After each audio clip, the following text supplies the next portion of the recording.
Good morning. Happy Monday. It is a beautiful day right here in Birmingham, Alabama. I have to say so myself.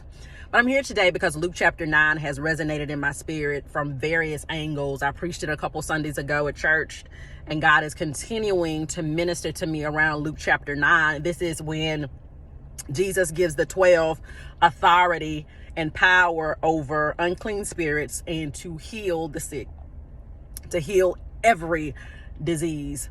And he tells them that on their way they will, experience some hospitality, but they will get to some places where they would be rejected, where what they were bringing was not welcome. And Jesus said, instead of confronting, instead of trying to reason, Jesus said, shake the dust from your feet as a testimony unto them and leave that city or that town. And what God is saying out of that text is, don't get stuck in the space of rejection. Don't get stuck in the season of rejection. You are going to encounter people when you're on this journey of doing God's will and bringing out those gifts that God has given you, that no matter how anointed you are, no matter how spirit-filled you are, there are going to be some people who reject the very thing that God has placed in you to release in the earth realm, right? Somebody is going to reject it. Somebody may not even be in the space or the level of consciousness to accept and understand what you're bringing, and you have to be comfortable with rejection. Listen, if you're going to do anything for the kingdom of God, you're going to have to be comfortable with rejection. And so instead of allowing your mind to ruminate, instead of allowing your mind to make something interpersonal when it may not be interpersonal, it may not have been personal why they left, it may not have been personal why they rejected you. You need to understand that because you're sitting here and you allow your mind to focus on the rejection, to focus on them not accepting you, guess what? Somebody's down the road that is open and receptive to you that you need to get to in time, that they're in a season where they're open and receptive, but you are using the energy and power that God gave you on something and some season of somebody who was closed off to what God was bringing through you during that season. So let me tell you something, baby. If they left, they are no longer your assignment. Free yourself, free your mind this morning. If they left, they are no longer your assignment. They may have never been your assignment, but if they left, the answer is there. They're no longer your assignment. You don't need to spend your mental energy and the power that God gave you on trying to figure out why somebody left. You may not have had what they needed in that season, but guess what?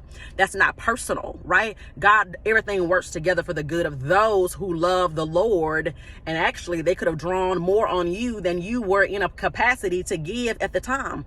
But don't worry about that. Because if they left, if they rejected you, they are not your assignment.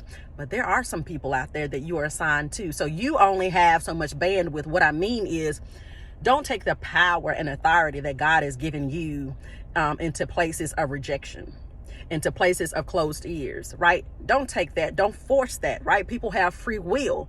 But what you do is allow it to flow freely from you. And it can only flow freely from you in spaces that receive it. When a person introduces resistance to what you are bringing, it is not time for you to continue to pour into a person, right? You cannot pour into a pitcher or a cup that has a lid on it. You cannot pour into a cup that has a lid on it, because guess what happens? The water that you pour is wasted.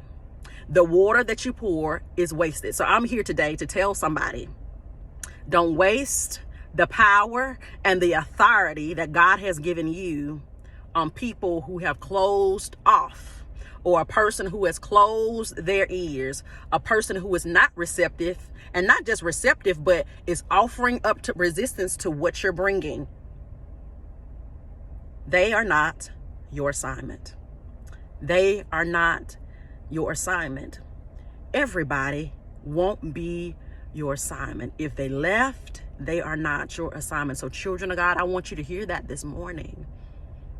Take the power and the authority that God gave you to areas, to regions, to people, to places, to groups where they are receptive to what God is giving you to bring. Don't mishandle or misuse or waste your power and authority. Release it where God assigns you to release it. But let me help you. If God assigns you to release it, it will be received. Listen, if God assigned you to release it, it will be received. So what it means is, if they are not receptive, that is not your assignment. And so you move on. You shake the dust from your feet as a testimony unto them, and you go on to where God has sent you, where they are receptive to the healing power of God, where they are receptive to the principles and ways of God, but also the authority and the power that God has given you to not only preach the gospel, but to also heal the sick, the power over all diseases. Take that gift where it is received. Have a great Monday. God bless you. I'll see you soon. Bye-bye.